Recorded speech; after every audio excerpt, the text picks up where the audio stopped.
So I was driving in to the office to do the Insert Credit show, and Riders on the Storm came on, KEXP specifically. And I realized that I often mix up and or combine Riders on the Storm with Ghost Riders in the Sky. Mm-hmm. Pretty different, but yeah. Yeah. But I mean, like in my head, it's like Ghost Riders in the Storm. Yeah. Sometimes. Okay. Yeah. All right.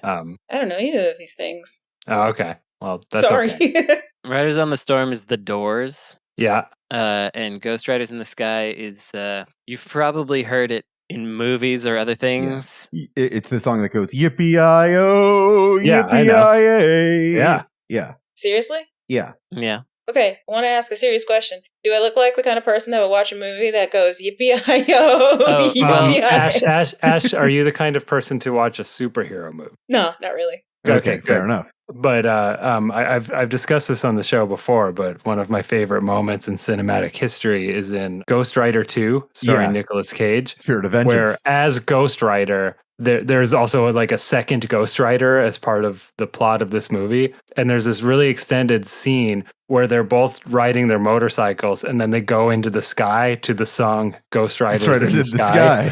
And I'm pretty sure that entire expensive CG scene exists because someone thought that would be funny. Yeah.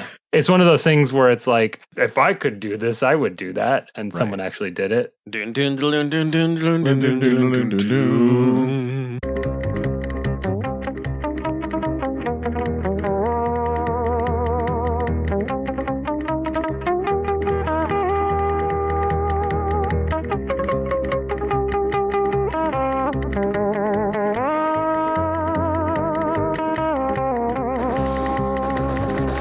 Check it out, I'm in the house like carpet. This is episode 364 of Insert Credit, the one and only video game podcast featuring a panel of experts addressing a series of topics timed by a horrible buzzer. And when I say that, I don't mean it's the only video game podcast featuring those things. I'm saying that it features those things and it is the only video game podcast. That's right. I'm Alex Jaffe, and my mutant power is always showing up too early for appointments. Ooh. Wow. Let's see. I'm Frank Cifaldi, and my mutant power, I poop really regularly, like every morning. Yeah, on the really dot. good at that. Yeah. I'm Ash Parrish, and just in case you guys forgot, all black people got actual powers back in December 21st, I think, like, I remember that. Oh, I remember that, yeah. So I can't actually disclose mine because I don't want the government after me, sorry. Okay. That's fair. That's fair enough. I'm Brandon Sheffield. My mutant power is in a room of video game professionals. When someone's like, "Oh, who's that guy?" I usually know who that guy is. That's a really good one. Yeah. Usually I know. That's an awesome power. And when I don't know who that guy is, it's very frustrating and infuriating. Like that guy with that hat that's always at Dice, Frank, that I was trying to figure out. Yeah. Still don't know who that is. That hat guy. He wears a cowboy hat. We've all seen the Hat Man, Brandon. No idea who that, and he's always talking to other people that I don't know. Right. Were you on Benadryl when you saw this Hat Man? No. I was there. Frank has seen the Hat. Were you Man. also on Benadryl? I've seen the Hat Man. Yeah. He's real. We've got a guest this week. Joining us is a retired video game journalist whose work you can find in such publications as Amiga Power and PC Gamer UK. He's also written some stuff since then. Please welcome the multiple Eisner and Hugo Award losing Kieron Gillen. Hey, I was about to say, your pronunciation of Amiga there was amazing. I genuinely have never heard the like, so I applaud you. I'd love to be here, and I've got my only superpower of any note is my skin is much more acidic than you think it is. I wear plastic glasses because I melt through metal once.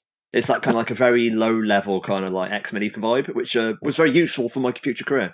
We got to come up with a name. I'm really excited that Kieron is here because he's agreed to be in character as Mr. Sinister for the entire show. I'm in character in that my entire life. In that I have my genetic monstrosities in the basement, ridiculous camp, red wine drinking. I can do it. Well, it's a pleasure to finally have you on the show. And I think now is the best time for me to ask this question that's been kind of plaguing me for a few years. What would you say the difference is between game culture and comics culture? Exponentially more money in games. Mm-hmm. Like that's depressing. Yeah. Oh my God. Scary. Are you okay? I know. That's like, I'm a pretty successful, I'm like a pretty successful creator, so I'm doing fine. But in terms of like, let's say there was that article that recently about games journalism money, which was obviously horrifying. But like, I definitely know comic journalist friends of mine kind of looking, longingly. That's right. at it. It's just a smaller medium, at least the Anglophone comics medium in that way. So in some ways, the matter of scale affects different things like that. So you kind of like don't get the enormous movements, other than just movements of culture. If stuff moves around and by sheer mass changes something, you get smaller pockets kind of growing. You get more that kind of stuff. But at the same time, it's so much smaller. People feel quite isolated. It's very hard to find an audience who gives a damn. It's cheaper, but also more expensive. I say smiling.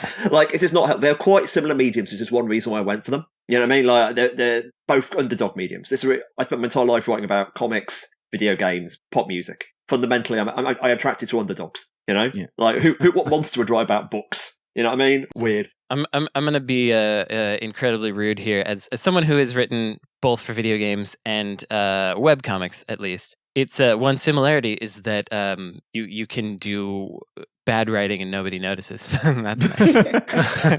It's like or at the very least you can do mediocre writing and nobody notices, and so it's kind of handy for the person that really wants to get into it and isn't very good. There's probably a place for you. I think the thing about for comics is most comic stuff is fan press. If you're people writing about comics, so there's very few professionals, but you get a really interesting obsessive fan press. You kind of get like, the actual, some of the best comics writing is people who are just kind of living in a weird hole in the ground and have decided to write 50,000 words about one Jack Kirby comic. You know what I mean? Yeah. I mean, I meant the writing in comics and games, but the writing surrounding it as well. I suppose. Low barrier of entry. That's the other thing. You can sit down and make a Twine game. You can sit down and do Al Ewing, one of my very good friends, he used to do comics in bars with stick figures on the back. You know what I mean? You can just do it. And it's much harder to many other mediums to do something that actually is competitive in that way. No, I was going to say, I was trying to think about this from a fandom perspective and the difference between comics fandom culture and games fandom culture. And I can't seem to tease them apart. And from that angle, that's interesting, honestly. because they both have their same obsessive fans. That's similar. Yeah, it's interesting because I would think that comic, like my initial gut reaction, and I was interested in your take on this, Ash, was that I wondered if comics culture was much more mature in terms of like character fandom and knowing how to handle that. No, absolutely not. And thank you to the MCU for resetting that clock. Because if it hadn't come around, they probably would be. But because of the MCU, and you've got all the characters and the actors with all that stuff, we've brought in this like new era of younger fans that are going through the same motions that younger comic book fans went through before they grew up and matured. So that's not a thing. Trust me. We were talking, and I know I said I'm not one to watch comic book hero movies. I did at one point in time, and I did spend a lot of time in the MCU fandom. I'm not going to tell you where, but yeah, those people are insane. Oh, we know. It's such a comics being smaller does mean you kind of, since games are bigger, you get one way, here's a horrible way of putting it. Gamergate happened a lot earlier than Comicsgate, and they tried to make Comicsgate happen several times before it stuck. And that's because of like the size of the culture and the kind of the critical mass of complete hate monsters. Mm-hmm. And the way Comicsgate ended up happening was because people outside comics came in. It was just, parasites. Was that a book thing? Was that like a Sad Puppies issue? It was adjacent to that kind of stuff happening. It's a separate strand of monster. In that way. The Sad Puppy things I was rereading all the stuff about that, and that's kind of Yu-Gi-Oh! Is the most mature fandom on earth, I think that's a fair way of describing it. And like you've got to almost kind of go to the root of the Yu-Gi-Ohs to understand that, which is petrifying. Yeah, well, it's fun to see those same patterns get repeated elsewhere. Yeah. You're doomed. What about the relationships between, say, comics and video game studios and their publishers? Ooh, that's interesting. I'm sort of tilting my head. The fact it's so much cheaper to make a game means there's less in some. But at the same time, like you've got cheaper to make a comic. It's cheaper to make a comic. Yeah. Oh, I was going to say. Arguably, there's more. If you're going to make a big game with it, I mean, obviously Jim Rosenthal's a good mate of mine, and he's like thinking about what he's going to, in terms of what games they're developing. He's doing plans to do whatever he wants to do next, and it's the question of how can I get X amount of money. And in comics, it's like, can I get like $10,000 an issue or whatever to pay the artist? You know what I mean? That's not. That's significally lower budget to do at a professional high level, as opposed to me. Oh, I want to make GTA 7, Kieron thinks. Like, I'm not going to be able to do that. And publishers is about power and money. Mm-hmm. That's always what they essentially. I mean, I'm being really simple there, so please, someone stomp on me. But that's kind of what publishers are. They're about access to money and access to audience in that way. Same. All right, accurate. Let's shift gears a little bit and talk about tabletop game design. How do you make a game that allows a group of players to do anything while also maintaining a unique game identity? Like, I wouldn't, is the thing. Like, players do. No, specifically, it's the same way like games rules are about what you can do. And a game designer is about deciding what is feasible. Mm-hmm. So like, I wouldn't necessarily, like, one of the classic ways to talk about RPGs is anything is possible but not advisable. Like that's you know what I mean? However, I think I would sort of disagree with that in that kind of like, that's such a very basic way, and there's so much interesting strands of designs that say, no, you can't do this, or if this happens, this will always happen, because the limitations on the white paper is the game. You know what I mean? It's like what is punished, what is rewarded, what is encouraged, what thing, you know, all those kind of things. That's where game design is exciting for me, and that's like most of the stuff most stuff I've done, and most of the stuff I certainly play. But if you're talking about the big, wide expansiveness, it's a matter of whole schools design. Something like the OSR, the old school Renaissance, they've got an idea of not rules but rulings. The idea that the rules are very simple because they want the games master to basically run with fiat. The idea of like, okay, what seems reasonable? I'm going to get my Blue Sky feed attacking me at this point. But they've got the idea that it's almost like turning the entire world into something like a point-and-click adventure, but with infinite options. The idea that any object can be interacted with anything else, and the way that works is the GM will make rulings. And that's one philosophy that works. I mean, like, I was rereading a history recently of RPG theory, and one of the schools of RPG, which is completely alien now, was the idea that the players should never know any of the rules. There was a whole school early on, as in only the GM knows the rules. It's more immersive for the player to just talk about what's happening, and we should try to hide all the stuff from them as much as possible. You know what I mean? And that's an exciting idea, but no one does that anymore. Right. What was the question again? It's about designing. It's about the design philosophy behind tabletop role-playing systems. Yeah, but what was the question? How do you balance a system that lets players do anything with maintaining a unique identity for the game itself? Well, so like I haven't done too much of this, but I thought Morkborg was a really neat one because it's pretty constrained and it lets you get started really quickly because you have certain character classes and you randomly roll into them and then you randomly get your stats and then you're just starting your campaign and then you can die and then maybe you can get revived as some other thing, maybe not. It depends on what they feel like doing. But it's I think that's a good way to get people started into the process of thinking about what they can do and what the possibility space is by constraining it first. Yeah. Can I throw an example there? Because please. Morkborg's a really good example. It's an OSR game I mentioned, but like it's a weird bit of OSR because it's got such a death metal vibe. But it's good for like the random generation tables. You might roll up, for example, you hate corvids, always carry a sling, think they're watching you, or I have 4 toes. You know, and that's a really interesting small constraint because immediately you've got a tone. You have to 3 minutes rolling up characters. You've got a group of complete weirdos. You know, and now you're going to beat them. And that's just, whilst everything's still open, everything's still very constrained because you're this weirdo who hates corvids. Yeah. I was playing in like a more straightforward, regular type of game where it still had some like pre-made character class stuff, but one of my character class traits was that I could have up to 3 retainers. And I was like, what do I do with this? And basically whenever I encountered a new creature, I rolled to see if I could make them a retainer. And so I just wound up like with a motley crew of like skeletons and bats and stuff. I was weaponizing this thing that everyone was laughing at the start of the game, but as we went along, I had like a crew. And those kinds of things are really fun. It's like put me in a box and then let me see what's inside of that box. Like how can I dig and make this more interesting? Frank, Ash, do you have any tabletop role-playing experience? Yeah, I played D&D with a group every month or so. My husband's the DM. I have fun with it. It's, I don't know, it's kind of unremarkable. It's just like a thing we do to me. Do you ever feel like constrained by the rules? I used to, because I didn't understand them, but once I got the hang of them, shout out to Baldur's Gate 3, it became much easier to me. I realized playing Baldur's Gate 3 that oh man, I'm actually really bad at making characters because, figuring out how all these systems work within the video game, I went back and looked at my character sheet and wow, I am terminally bad at this, and it led to me becoming a better player. Yeah. One interesting thing about Baldur's Gate 3 I noticed is that you can kind of chart actual play D&D podcasts before and after that game came out. I bet. Where like suddenly everyone actually knows how to play this game now. Well, that's funny. Yeah, that makes sense. Well, and then for me to answer your question, I have no actual tabletop experience, just computer RPGs that use the rules. I mean, Baldur's Gate 3 would be, the most popular one. And it's not really answering the question, but what comes to mind for me is that, like, I'm the kind of video game player that's, like, looking for the cracks in the seams all the time. Like, I'm always, like, testing boundaries. And for Baldur's Gate 3, I just kept finding weird boundaries that shouldn't be there, that sort of broke the illusion that I could do whatever the heck I wanted in that game. In what way?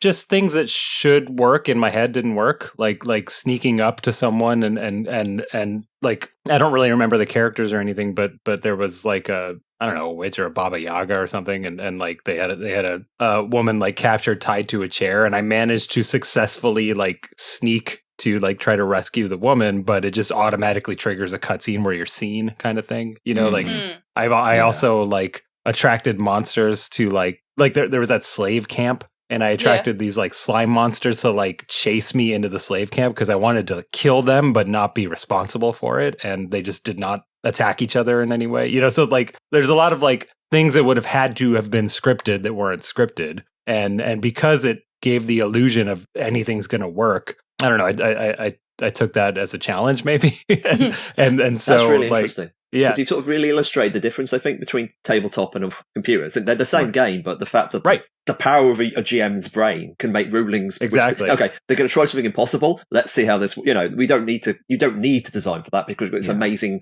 world-generating machine which our evolution has given us. Yeah, it's fascinating. Yeah, and that's exactly where that came from. Was you talking about the GM aspect of it? Like none of that would have happened. If I had a GM, or they would have been able to explain their way around it as opposed to it just appearing broken, Yeah. Our friend Geeta Jackson wrote a great article about Baldur's Gate 3 on exactly that premise for Polygon last year. Baldur's Gate 3 is a masterpiece built on a bad tabletop game, which I recommend. I do remember that. Yep. Yeah. I remember that. That was good. All right. Next question is one I've been meaning to ask for a very long time. We got very close to sneaking up on it last week, so I want to finally address it this week. What's the closest that a video game has come to ruining your life? Okay, do you want the closest it's come or the ones that actually did it? If one did it, please hit Doing me. it is even closer than being the close. fact that you're alive shows me that it didn't. I didn't know your life was ruined, Ash. Yeah. Wow. Okay, I guess, but it was this is gonna be like a very generic answer, but it was World of Warcraft. Like, World of Warcraft fucked me up when I found it in college, and it definitely contributed to having to leave one school on academic probation because of a mess of other things.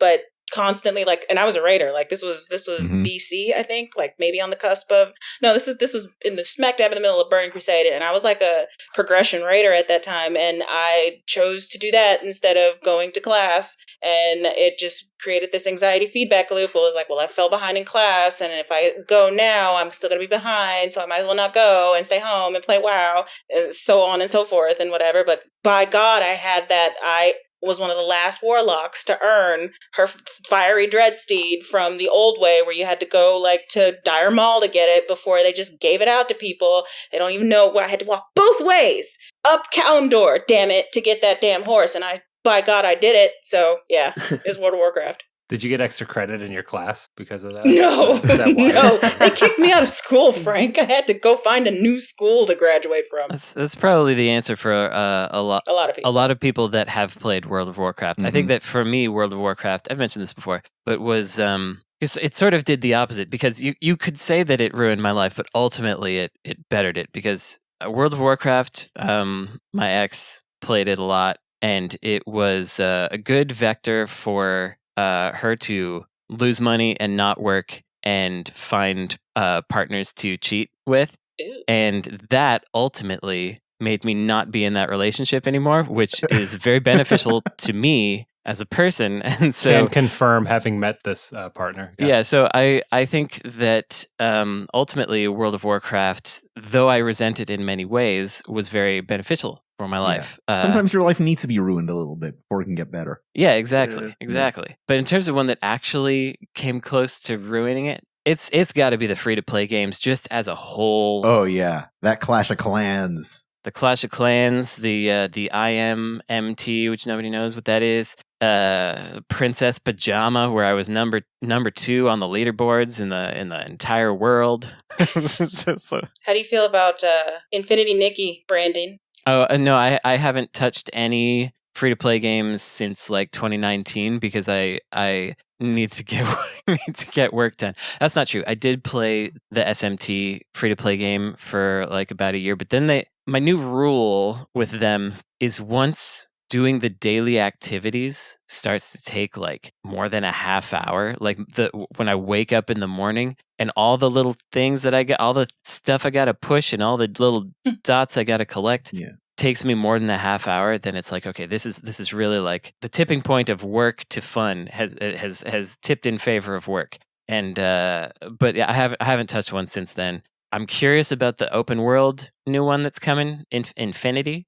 Yeah, Infinity Nikki. Yeah. Infinity is looking pretty interesting. We'll see if I touch it though. If it weren't free to play, I'd be all over it. I do have one. I can go. So it's not that it ruined my life, but it could have. Does that count? That counts. I said nearly. Okay. All right. This is very early in my quote unquote career reviewing games, which is very brief. But was kind of my first entry point into the video game industry. Sonic Advance 3. What? The Game Boy Advance. Hang on. Stepped on it and fell over, hit your head. Yeah. So this was a game. I was reviewing it for Nintendo Official Magazine UK as an American, but I was freelancing for that publication. The Namak. That's right. I was a nommer, and me and Chris Kohler, who is about 50 feet that way, actually, right now. And part of that process was that they would get the review cartridges sent to the office in the UK, and well, let's just say it that like they would mail me the ROM, right? And I would play a ROM. As I am starting my review of Sonic Advance 3, which isn't out yet, ROM appears online. Oh no. Not my doing. Oh, yeah. Not my doing, but I started my life in video game culture and still do this to this day. This is why I founded this nonprofit, as someone who released ROMs. Took cartridges and took ROMs off of them and put them on the internet. Right. That was how my career started. Yeah. So, of course, you were the obvious culprit. All eyes are on me at this point. Wow. Oh, no. I didn't do it. I promise I didn't do it. But, yeah. That could have gone very poorly, but we got through it. Frank's story actually reminded me of another way that World of Warcraft almost ruined my life. Wow, ROMs. After I got kicked out of school, I moved to Ohio, and I was working at Circuit City. That's where service is state-of-the-art. I'm sorry? Oh, I just said that's where service is state-of-the-art. Sorry. Yeah. Oh, yeah. I was working at Circuit City. She got to learn not to pay attention to Brandon. That's right. Right around the time Wrath of the Lich King had come out, and it was my job to like put up like the standees on the floor and whatever. And what happened was you stole it? I guess I didn't know what day it was. I thought like the game was supposed to come out on a Tuesday because that's when new video game releases usually came out. And I put out the standee and I broke street date. Oh no! My Circuit City for nice. Wrath of the Lich King. I don't think we sold any copies early, but I remember like my boss, like his face, like, oh my God, why is this out? This should be out. You have to put this away immediately. So yeah, that was a thing that I did. Thanks, World of Warcraft. You keep fucking me up. I'll rush through them quickly. I've had a variety of ideas. They are number one. You could. The real answer, I think, is I never went into World of Warcraft because I was into mushes and muds in the 90s. So I played a lot of online games with text and all that, and I got my RSI from there. If I wanted to do my degree, which I didn't want to do in the end, I wasted way too much time on these things. Two. You could say just Space Invaders, in that it made me fall in love with games. And of course, it made me become a games journalist. I could have been anything. Yeah. I could have been anything, but I became a games journalist thanks to video games. So they all ruined my life. It's a good answer. And the other one we think are like the ones where some of my reviews when I was a reviewer, like I've done reviews that's caused meetings between publisher and game publisher because there's that level of high level misunderstandings. Like if my publisher hadn't backed me, I could have easily been fired. And I was kind of, what's the word? Arrogant and invulnerable when I was young. I had that kind of I was just messy like that until life beat it out of me. But yeah, like Sims Online, whatever. The kind of the high level thing that happened from there, that could have easily let me to lose my job or whatever. What high level thing? I know, just like publishers meet, it was like, there was just kind of like, we're concerned about our relationship kind of meetings kind of stuff. You know what I mean? Because of a negative review or similar? Yeah, just because, I was a butcher. Also, I'm definitely aware that flipping around, I'm aware I got people fired by stuff I wrote, though. I'm aware. You ruined other people. You were a life ruiner. Yeah. I'm aware that at least one review I did got someone fired. And that wasn't because I wrote anything cruel. It was I gave a moderate score because it was a moderate game at best. And they had promised their PR, it was on them, and it was a PR, it's their job to get better reviews. And of course, they don't. You know what I mean? So that for me is the cost of doing business, because my job is to say my beliefs. Yeah, that's not on you. That's it's on them. But I'm aware. You're aware of it, and that kind of. You know what I mean? It's not on me, but I'm aware it's something that happened. It really used to be like that. Frank, what was the name of that guy who we loved, who always was putting typos into his press releases, and he was really bad at it? The guy, the clown guy, the Hat Man. I don't remember what his name was. Fraser Nash, right? Fraser Nash, Fraser Nash. Yeah, Fraser Nash. Yeah. So he sent. I like that Kieron knew this too. Yeah. Oh, he's British. I know Fraser. He's British. Yeah. He sent me an email once saying, "Oh yeah, can you please stop making fun of my press releases because I'm losing work and I have a family?" And I was like, "Oh God." Oh my God. Yeah. Oh no. When he walked into the office once, I found myself subconsciously humming the music, and I wasn't doing it deliberately. Yeah. I just somehow connected like the clown lifestyle. Yeah, he's Clown Man. He's a sweet guy. I loved him, but we all love Fraser. We loved him, but he we just have like a typo in the first sentence and get the game's name wrong, and it's just like, I don't know, you can't do that. Me thinking it's funny. That's time. I'm going to say real quick for me, for very similar reasons. I hope I didn't just lose Fraser Nash more work. Fraser's amazing. Yeah. We like Fraser. We love him. Fraser. We love him. Yeah. You should hire him. He'll write a funny press release. Yeah. I just want to say before we move on, for very similar reasons to Ash, the game Grand Theft Auto 4 nearly ruined my life, but with years of hindsight, I have come to the realization that it was not the game that did it, but undiagnosed depression. So it could have been anything. Yeah. It's a secret source. Yeah. All right. Thought experiment for all of you. Imagine that it is the year 1996. Squaresoft has brought all four of you on to help them make their final game for the Super Nintendo a licensed X-Men RPG. What have you got? Not much, because I was 9. Yeah, but you probably like the cartoon. You are an adult. You are in your adult body in 1996. I was 9 in my adult body? That's even worse. This horror story. In this thought experiment, you have been transferred back through time to 1996. So we know all the stuff that happens in X-Men. Can I quit Squaresoft and go make money? Like, I could just go and become powerful.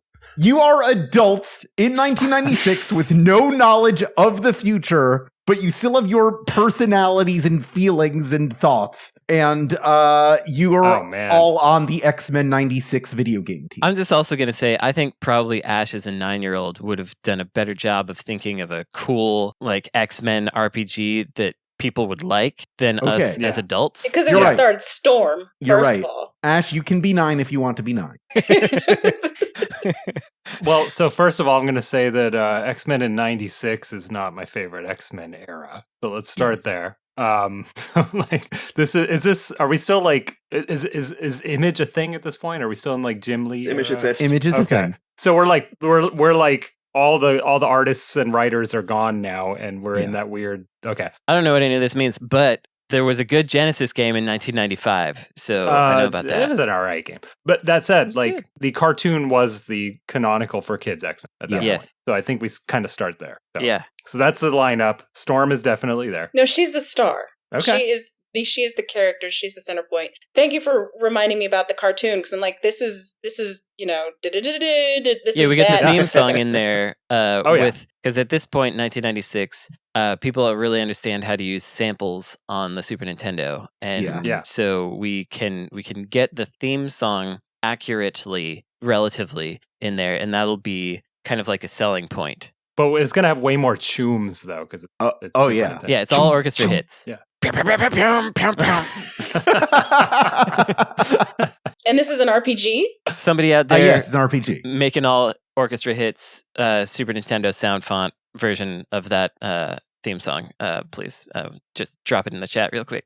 So, given that we don't know the future and we're in 1996, I don't think it's unreasonable to say that we all might agree to pre-rendered graphics, even though in hindsight we would disagree with that now. I, in 1996, was very against those. Okay. When was Rise of the Robots? 94. I think I was like 95. I like how they're doing the technical aspects of the game. Meanwhile, I'm over here trying to figure out how do I make this RPG into a Wolverine dating sim. I was about to say, You guys go on ahead. Let me tease with this a bit. Yeah. Okay. The way I would do it in all kind of reality, it's like almost like the Princess Maker of it, as in you'd be basically raising your X-Men up at the school. So it's like, and then they go out on missions. So like You're you start them as like complete trainees, and you get them better and better and better, and then they all date each other. But those did really poorly in the US. In the West at that time. But they didn't have Wolverine and Storm making out. That's true. Yeah. That episode was foundational. That was brain rewiring. I hope you understand. Yeah, could we raise them to make out with each other? Absolutely, yes. That's the main appeal of this game at this point. Yeah.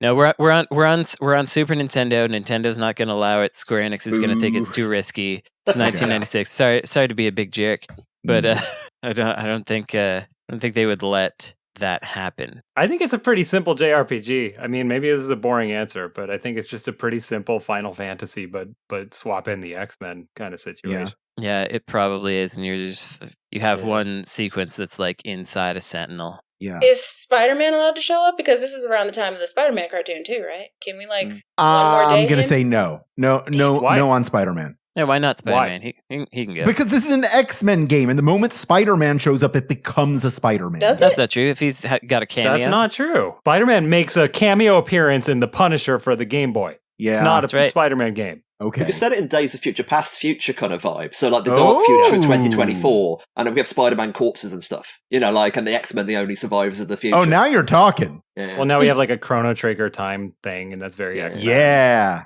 Which was Square's last game before this. Yeah. Mm-hmm. So we're just reskinning Chrono Trigger. Okay. Cheap budget. Let's do it. Yeah, that sounds great to me. I think that to Ash's point, Storm is the all-star, and I like her with the mohawk. Let's just bring that back. Everyone loves her with the mohawk. I mean, she rips out that girl with the bone arms, her heart. That was great. She doesn't rip her heart out; she stabs her. She literally pulls her heart out. Doesn't she? Doesn't she? No, stabs her First in the of all, heart. it's the Bone Girl, isn't it? You're talking about Callisto? She definitely stabs Callisto. The Bone Girl's Marrow in it. I'm trying to think of this panel, and if I feel like Storm just fucking Kali Ma's into this woman's chest and then pulls something out. Mohawk Storm. She got the mohawk because she stabbed Callisto. As in basically she stabbed Callisto. She was so depressed she ran off and had a haircut in Tokyo. That was and then they became girlfriends. My paraphrase of the stock. She stabbed Callisto in the heart, and then she got a mohawk, and then they made out.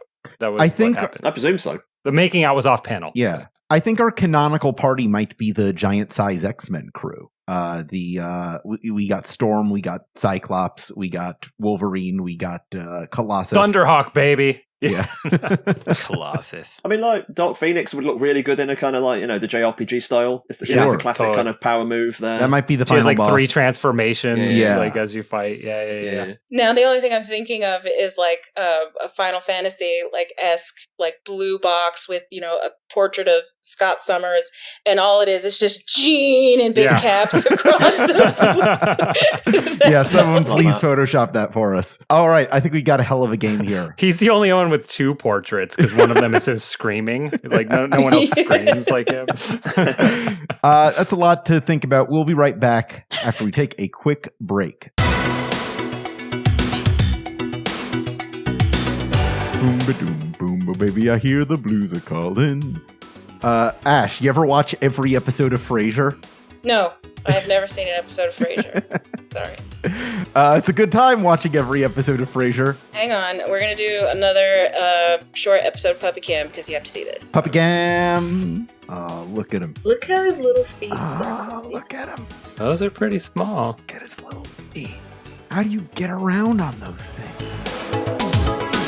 Welcome back to Insert Thanks. Credit. It's time for us to go elbow deep into the question hole. You do that again. You shouldn't do it. This is the part of every episode where we take one of the questions submitted to us by subscribers to patreon.com/insertcredit, where you can get access to the question asking forum. You get monthly bonus episodes and other neat and interesting surprises. You'll have to suss those out for yourself once you go over to patreon.com/insertcredit. This week's question comes from PersonalMatthew, who asks, how important is it that someone who is writing about video games be good at video games? Not at all. Yeah, agreed. 100% not at all. That is never a requirement.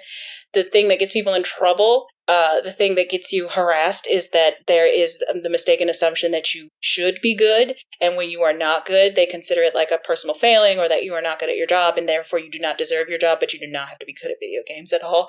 You have to be good at explaining your thoughts about video games in ways that are unique and resonate with readers. But man, I'm dog shit at so many games. So I will say that I don't want to say as a rule, but in general, As a ruling. if a game is not in your sphere of interest, I would hope that you are not regularly asked to review those. Like if you don't like that is true. if you don't like sports Yes. games, unless it's as a I'm coming to this as a As a new non-sports person, yeah. liker, like unless that's the angle of it, you shouldn't be the one reviewing each new Madden, like for sure. Right. Correct. But Yeah. yeah, exactly. I was going to say there's a place for that. But yeah, I mean, for example, if I was asked to, write about a new like turn-based strategy game, like that's just not my thing. And I could not write about it in service to people who are into that and are looking to see if this is the next purchase they want. I would not be a good fit for that. But does that mean I can't write about it? No,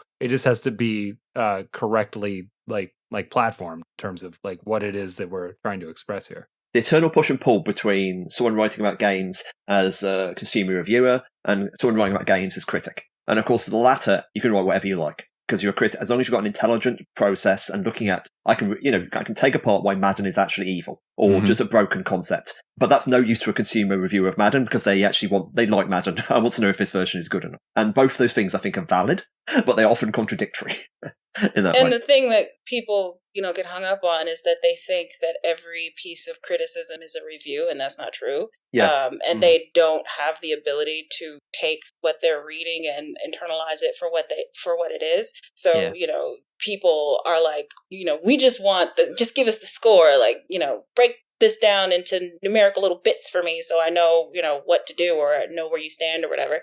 And they don't want to hear about like the other elements of a game that like this whole picture. They just want this, busted down into something they can put in a spreadsheet. And at least for me personally, that's never how I've approached reviewing games.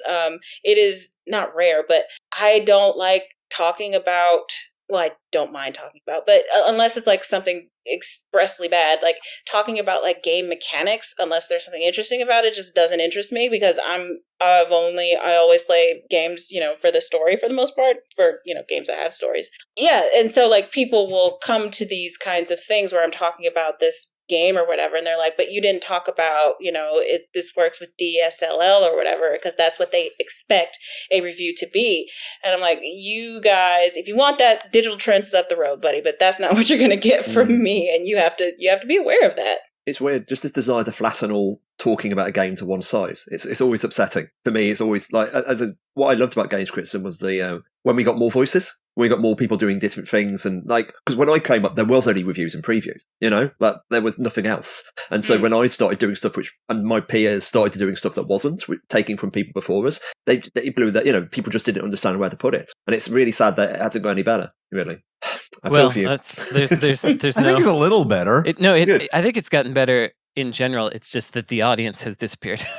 Yeah. The audience that can sustain and make this a full-time job that pays, adequate wages is not there. But the audience absolutely is there for that kind of literary level of criticism. Yeah, the desire is there. Just like is the money there to support it? Putting myself in the shoes of a person who might be upset with a given review or something, where I do tend for my own personal taste to struggle when I read something and I find that the person writing about it is not aware of the state of the art of that sort of thing, which is why most of what I read is like Kimimi, the game-eating she-monster, who is just like full sicko mode. She's like played all the PCFX games, and then when she talks about one, she knows what all the other ones are doing and who made them and all that stuff. And that's where my brain is. But at the same time, as someone making games, when someone does a preview of Demon School and they're like, it's just like Final Fantasy Tactics, which is exactly the game I was trying not to make. Oh no. Then in my head, I'm like, maybe that's fine for them to say that because it'll get people interested in it. So it's a very weird spot for me personally. I've had to accept people saying Demon School is Persona because when it's actually more like Shin Megami Tensei, that means something to almost nobody. So right. It's like, whatever. As a recovering critic who has to deal with critics as well, in that, as in, there's nothing more upsetting than someone liking you for the wrong reason. Mm-hmm. Yeah. It's like, oh no, it's actually almost, it's worse than someone hating you for the right reason. Yeah. As in, When someone laughs at the wrong part of your joke, as my dad often does. Death of the author, right? Like you put something out in the world, you're not going to be able to control how people perceive it. So like you had to definitely the cost of doing business, but still you've got to go, yes, I'm dead. Like that actually ties into the last thing I wanted to ask for our lightning round.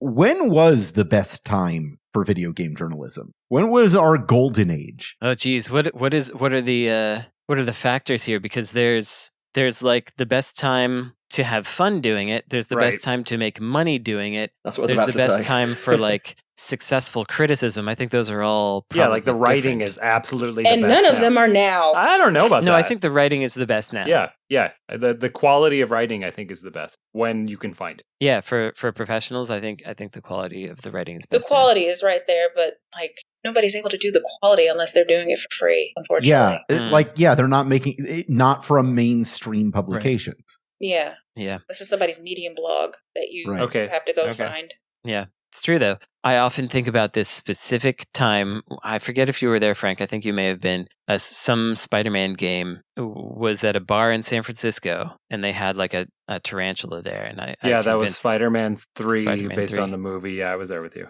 Yeah. And I convinced the Wrangler to let me hold the tarantula. That was very exciting for me. But there was... And that's it. That's the entire... Yeah, Sorry. that's what made it the height of game journalism. I was there... and at that point, I was kind of like a long-in-the-tooth game journalist to the extent that we had them. But then there was a table of people that were like, had been doing it for 5 years longer or like 6 years longer than me. And they were talking about how crappy this party was because back in the day, they would get shipped off to some other country and go on this whirlwind tour and then come back. And so like there was a time where game critics, reviewers especially, wielded incredible power and were treated with a lot of respect and reverence and kid gloves, also disdain at the same time, because it was like if they gave you a bad review, then you didn't want to deal with them as a publisher. But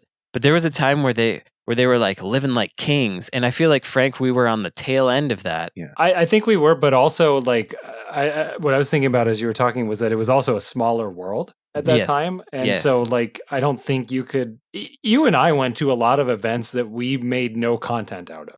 You know what I mean? Yeah.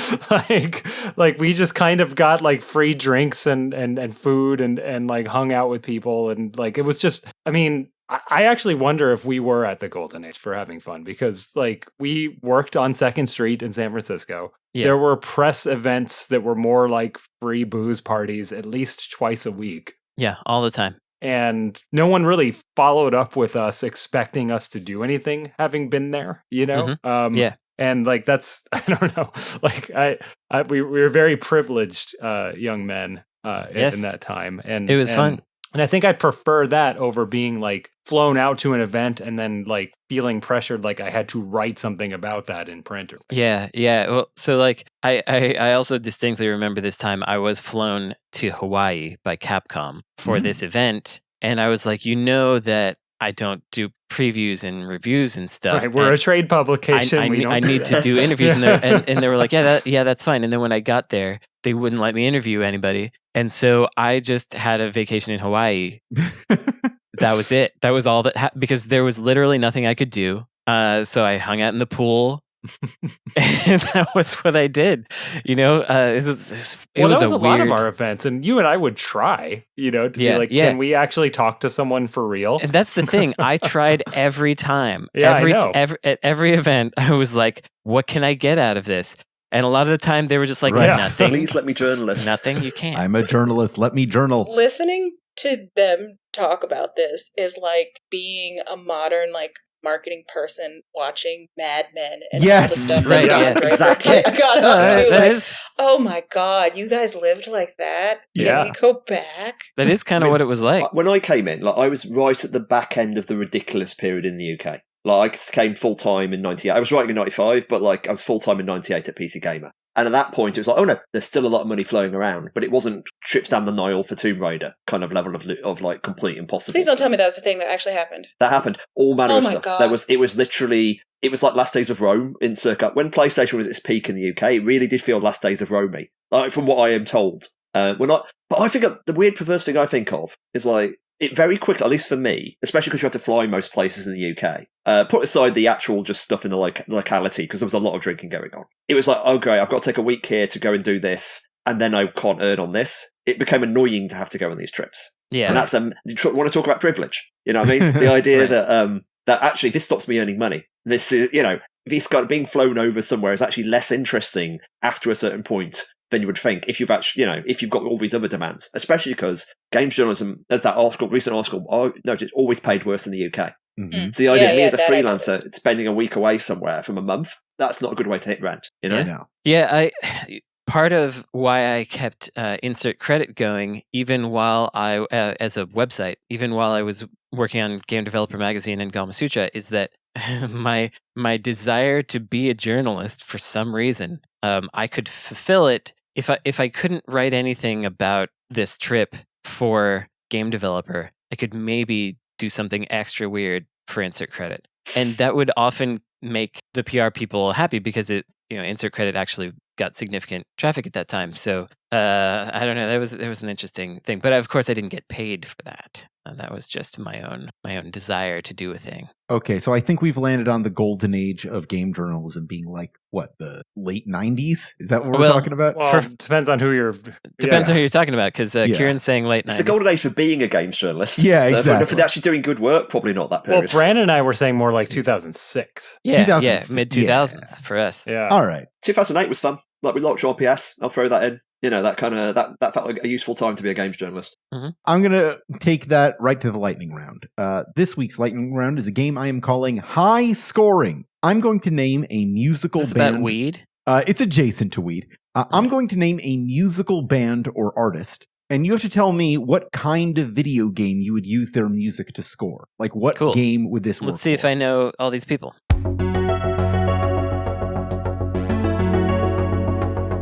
All right. We're going to start with Kate Bush. This is very stupid. I'm sorry. There's that game about what's his balls that's pushing the rock. Sisyphus? Sisyphus. Yeah. He's running up that hill. Yeah, okay. With the Sisyphus game. I'm sorry. I'm trying to change it. I'm sorry. The point is he can't run. Yeah. I think that's true. I think Kate Bush should be in a high fantasy game, actually, because I think it's the right amount of right and the right amount of wrong for that kind of a game to be scored. I think she would do great with that, personally. I would go even more florid. I would go JRPG. I think she needs the big costumes. Sure. The Kate Bush isn't naturalism. Okay. So you need that slightly more volume, not just high fantasy, really high fantasy. Sure. All right. Next, My Chemical Romance. What would I do? The World Ends With You 3. Oh, good. To me, it's like a 2005-ish. Action RPG, like Brutal Legend type. Yeah, sure. I was going to go more dark edgelord era, I guess It's got to be edgy. I said Brutal Edge. Well, I don't think that's edgelord. That's just metal. Okay, Darksiders. Yeah, Darksiders. That's close. Yeah, that kind of thing. Yeah. Yes, Mhm. exactly. Yeah, for sure. I'm thinking about the pace and the mood and there's an underlying. He's really thinking about this, folks. Yeah. So, you My can't see his Chemical Romance face. very He's important. really, Yeah, really yeah. considering this. I would just do something really stupid like an infinite runner or something like that. Sure. Yeah, with the right mood though. Like you're Yeah. trying to escape from the 9 to 5, and you'll never escape. I'm going before you switch, Jaffe. I'm going to make a very extremely specific recommendation for My Chemical Romance specifically.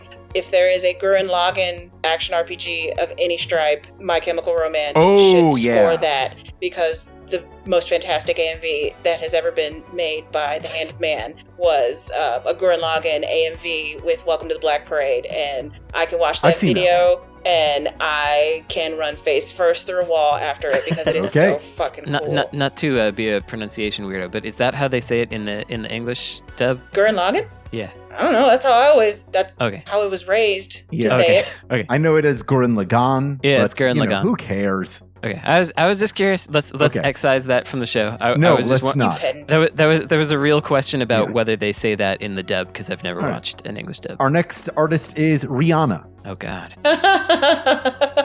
The Bouncer. The Bouncer? Yes. That would be great. Yeah. Yeah, I'm into it. I'm on board with The Bouncer. Yeah, You know what I'm talking about, that game, The Bouncer, right? Yes. Yeah, of course we know The PS2, Bouncer is a Kavia game. Okay, yeah. Yeah. Her music will do that. Yeah. Yeah. But she has to be the one that says The Bouncer in the title screen. I think that makes sense. All right, next we're going with David Bowie. Oh, Which DB. maybe David Bowie. There you go. You get to- Yeah. I'm thinking Ziggy Stardust, maybe Aladdin Sane. I mean, the space is involved. Farmville. Yeah. No, I was legitimately thinking like some kind of like Sid Meier's Alpha Centauri type game. That's beautiful. I Like a that. strategy, space yeah. exploration, That's really 4X nice. kind of deal. I was thinking more of a joyous, like, movement kind of space game. Yeah. Like, I just can't help but think of something like Super Mario Galaxy. Actually, let's just call it Super Mario Galaxy. Super Mario Galaxy. What if he scored like a mediocre it was like Omnicron. Dreamcast game? Yeah, the Nomad Soul. Nomad Soul back in the day. Oh, that's our David Cage reference for the episode. Yeah, there we go. Sound the alarm. Wah, wah, wah. But like weirdly, that's close to what I would do with Bowie. Yeah. I would do like near future sort of post, sort of semi cyberpunk tinged Aladdin, because he's one of the artists with an aesthetic, especially the period you're talking about. Imagine like what Ziggy is sort of open worldy, that kind of energy, but with Stardustian modes. You got a character named Ziggy. He goes around playing guitars. Yeah. Yeah. And he has to fight the spiders from Mars, sure. Yes. Or Rainbow Islands. That is definitely a platformer. Yeah. Okay. Yeah, he's got a giant head. And he shoots rainbows. It's going to be great. Yeah. All right.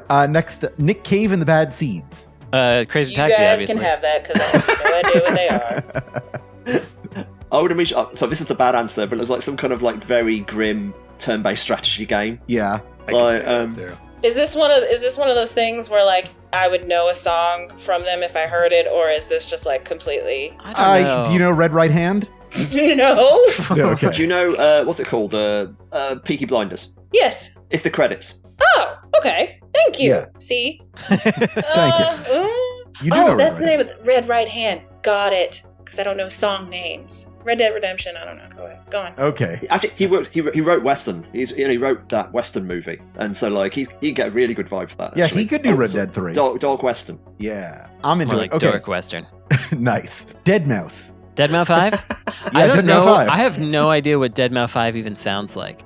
So I'm gonna say he should be in Rock Band. Oh, okay, all right. Shut up. I was gonna go thematic and go that whatever that Dreamcast game is with the is that Choo Choo Rocket? Choo Choo Rocket. Yeah. Sure. He should be like the ambient background noise for like a free-to-play futuristic game. Like Zenless Zone Zero, like he should be playing in the background for that. Oh, that Sure. makes sense. I was imagining like PlayStation in like scrolling into the screen kind of thing.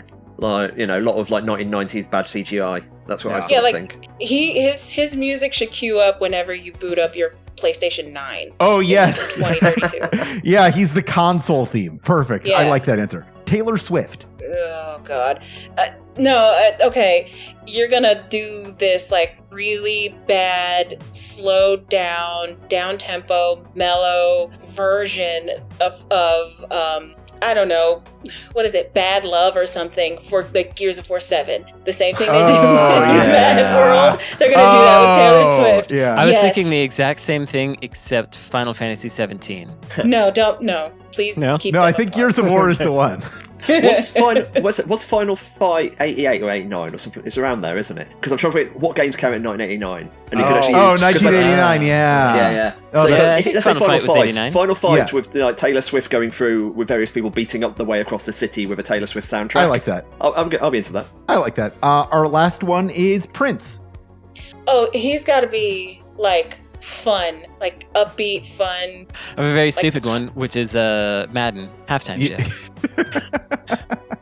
I'll allow that one. That one I'll allow. I watched that famous halftime show of his in person. Yeah. Where he for those who are not very old, he did a halftime show and he had a curiously shaped guitar. And so these sheets come up and then he's lit from the back. And now he's thrusting with the guitar, and it just looks like he has a huge cock and balls, like 100%. That's exactly what it looks like. And by the time they realized, like suddenly they shut the lights off and the sheets came back down. And it was very clear that the programming people did not know that this was going to happen, and then it did happen, and they were like, "Oh my god!" Do not let Brandon's description of Prince's performance in this halftime show like throw you off about how fucking phenomenal that performance is. Like, this man is performing Purple Rain as it is raining. You could not create a more perfect halftime show. Arguably the greatest live performance of all time, with also a huge cock and balls. Yeah, right. Yeah. He can do both. All right. I think Ash is right. I mean, imagine how good, like, I don't know, a Mario game would be if you had Prince's aesthetic. Yeah, that's actually exactly where I went. Was New Super Mario Brothers, and how the enemies would turn when the beats would go like wah, right? Like so something where like the music is timed to things that happen in the game, and it's a fun action. Like that Dream Mario that came out recently. That would be a Prince good Peach. Prince. Yeah, Prince Peach. There we go. We got it. That's an episode. I'm calling the buzzer on there. Congratulations to all. I'm tallying up the points here. Oh, Kieron, I didn't tell you that every episode of Insert Credit has a winner based on your performance. And this week, I'm giving the credit to Frank for the best Games Ruined My Life story. Congratulations. Yes. But it didn't ruin my life. Right now, Ash, you've got one credit. Frank, you've got one. You can spend those as you see fit. You can use them to introduce your own questions, to extend a previous question, or if you collect enough of them, you can force us to actually play a video game. What's that, 5? Is that 5? 4 right now is where we set it. We might increase it if it ends up being too much, but right now it's at 4. I gotta start winning. I'm gonna make everyone play a PC Engine game. You're all gonna have such a bad time. I've already picked the game that I'm going to play, and I've told Jaffe about it, and he's not happy. I'm not happy about it, but if you do well in 3 more episodes, there's nothing I can do about it. Right now is the time where if you have something to plug or recommend that our audience check out on their own between episodes, now is a great time to do that. I'm completely going to sell what I'm up to at the moment. I've got 2 comics I'm writing. Like, one's called The Power Fantasy, which is out as a monthly book. First trade's out at the end of January. It's basically, imagine it's sort of a superhero deconstruction thing. Imagine like the word superpower had a different definition. The word superpower doesn't mean just random people. It means someone with the destructive capacity of America's nuclear arsenal. There's 6 people like that on Earth, and the future of the world relies on them never, ever coming into conflict. So it's about Cold War. It's the idea. Imagine if you and 5 messy mates had to stay civil, all the world would end. That's kind of what the story's about. It's about power and all it does. I can actually kind of imagine it. Yeah, it's horrific. The idea of any of my friends having a nuclear weapon is the worst thing I can imagine. Anyway, Power Fantasy, and then a book called We Call Them Giants, which is out now. Single standalone graphic novel by Stephanie Hans, who does the most amazingly beautiful work. I should actually, Casper Wingard is the artist of the other book. I should mention them both. They're both amazing. Standalone graphic novel out now. I don't want to say anything else about it. It's about communication across a chasm at the end of the world, and it's about loneliness and connection. Very good. Both great recommendations. Frank, you got anything? Go read those. I haven't read them, but Kieron writes good comics, so those are probably pretty good. Brandon? Yeah, I got several. One is starting to get cold now. Mm-hmm. So something that I've found some people don't know about. It's very silly, but I've heard much skepticism about this until it was tried. If you're feeling cold, tuck your t-shirt into your pants or your skirt or whatever you got. Oh yeah. If you're wearing something over it, it actually will keep you a lot warmer. If Traps you tuck that warmth in.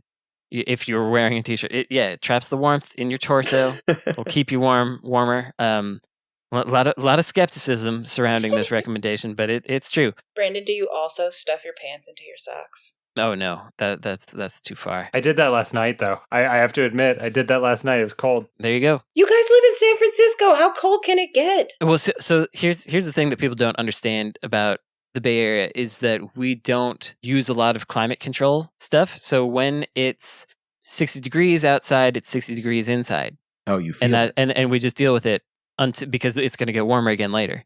That's why that is relevant. Anyway, another recommendation. There is a PBS documentary on manga from 1982 that someone recorded off PBS that was uploaded very recently.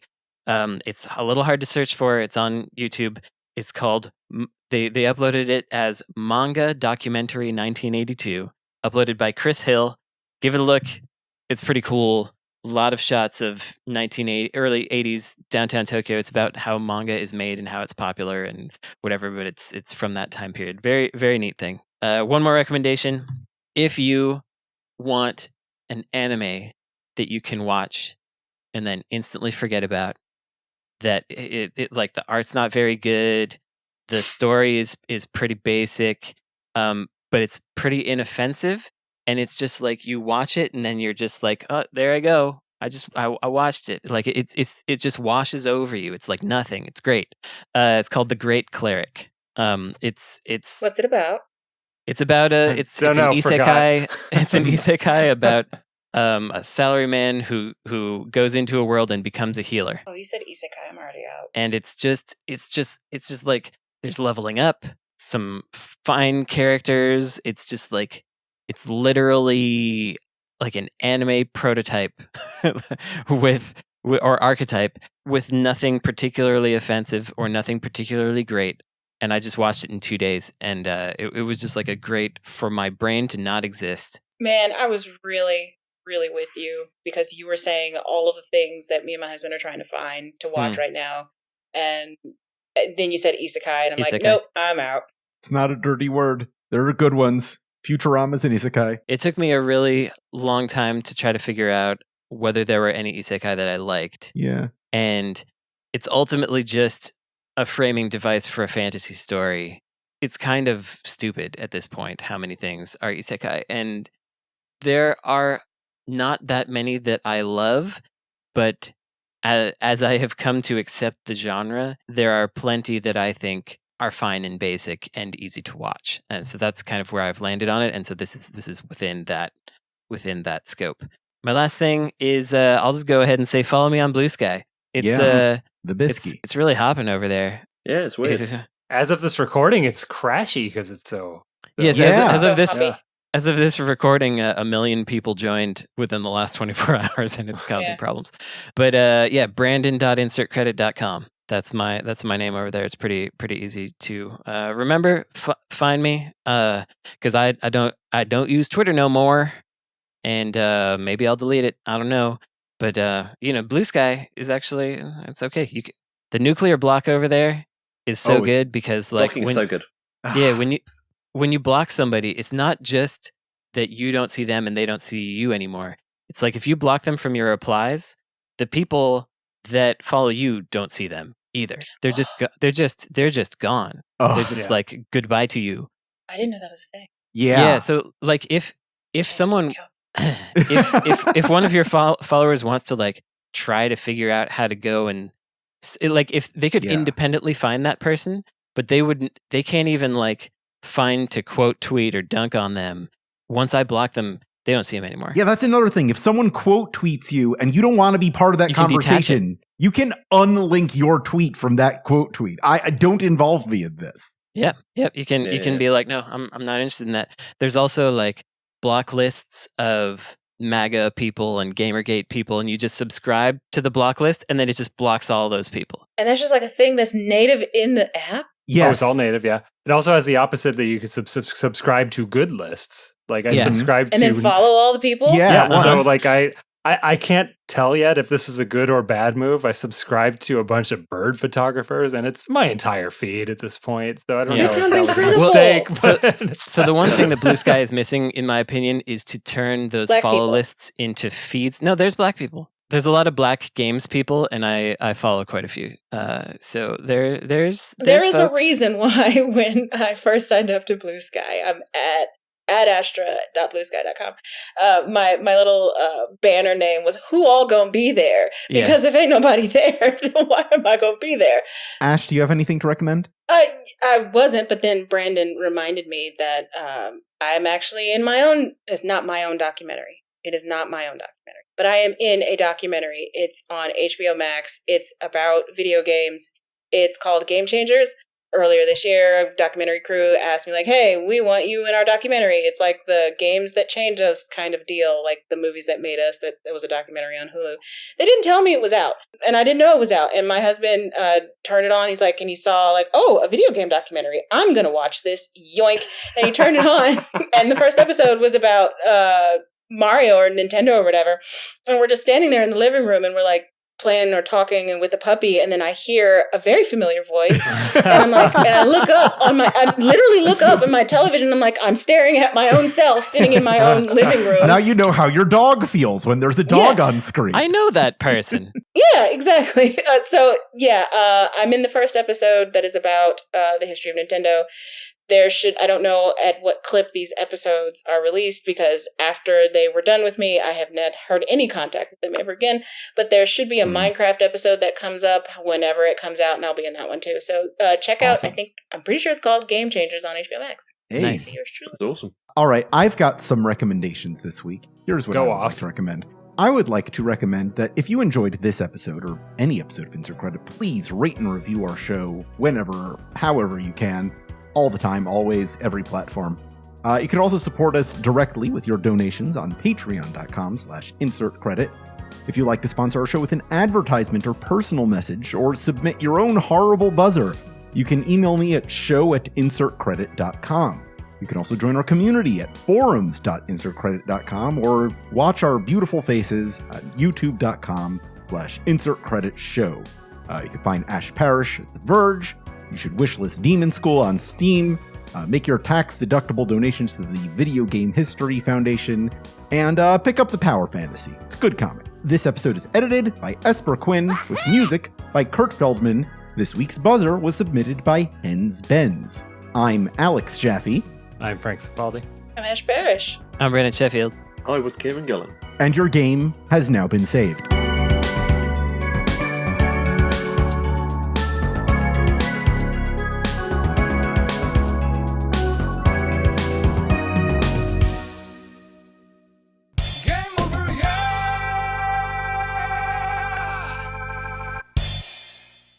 Wait, one of the Hanson brothers died?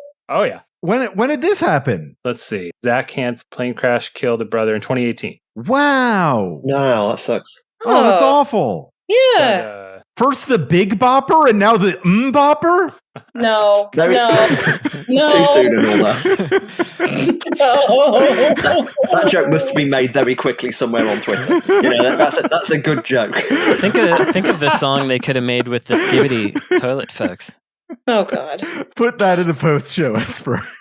it's also a deep cut for a lot of people. Yeah. It's just, those are kind of the best jokes where it's like, like I'm smart enough to get that reference, so it's even funnier. Yeah. Mm-hmm. And then you get some poor soul who's driving their car and they immediately crash because they're the ones who get it, and they just freaking lose it. As long as they're not in a band with other brothers with long blonde hair, they should. Right. Should be. Yeah, should be safe.